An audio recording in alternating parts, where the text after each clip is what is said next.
Sir, சில பேர் தான் வேலையில ரொம்ப நேர்மையாளராக இருப்பாங்க, தான் எடுத்துக்கொண்ட வேலையில ரொம்ப மெனக்கடலோடு இருப்பாங்க, கல்லூரியில் படித்தாலும் கூட மெனக்கட்டு படிப்பாங்க, படிப்பில் கவனம் செலுத்துவராக இருப்பாங்க.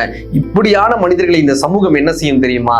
கேலியும் கிண்டலும் விமர்சனமும் தாங்க செய்யும். அவர்களை ஒரு நகைச்சுவை பொருளாக மாற்றக்கூடியதுதான் இந்த சமூகத்தினுடைய பெரிய வேலையாக இருக்கும். நம்ம ஊர்க்காரங்க 2 பேரு பஞ்சாபுக்கு போயிருக்காங்க. ஒரு சர்தார் டிரைவர் டாக்ஸி ஓட்டிட்டு போறாரு. இவங்க உடனே சர்தார் ஜோக் சொல்லி அவரை கிண்டல் பண்ணிட்டே வர்றாங்க. அவருக்கு தமிழ் தெரியாதுன்னு.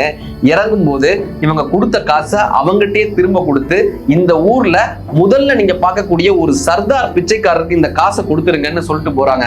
3 நாள் அந்த ஊரை சுற்றி சுற்றி பார்த்தும் ஒரு சர்தார் பிச்சைக்காரர் கூட அவங்க கண்ணில் படல. 3 நாள் கழித்து அதே டாக்ஸி டிரைவர் நண்பர் இவங்க கண்ணில் படுறாரு. இவங்க ஆச்சரியத்தோட போய் கேட்கிறாங்க, ஒரு பிச்சைக்காரனை கூட என்னால பார்க்க முடியலையேன்னு.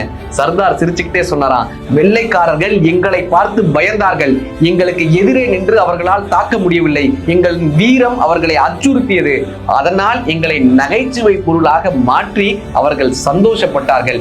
இன்றைக்கும் இந்திய ராணுவத்தில் அதிக பங்களிப்பு கொடுப்பது நாங்கள் தான். நாங்கள் உழைத்து வாழ வேண்டும் என்று மற்றவர்களுக்கு உதாரணமா இருப்பவர்னு மாறுதட்டி சொல்லிட்டு போனாராங்க.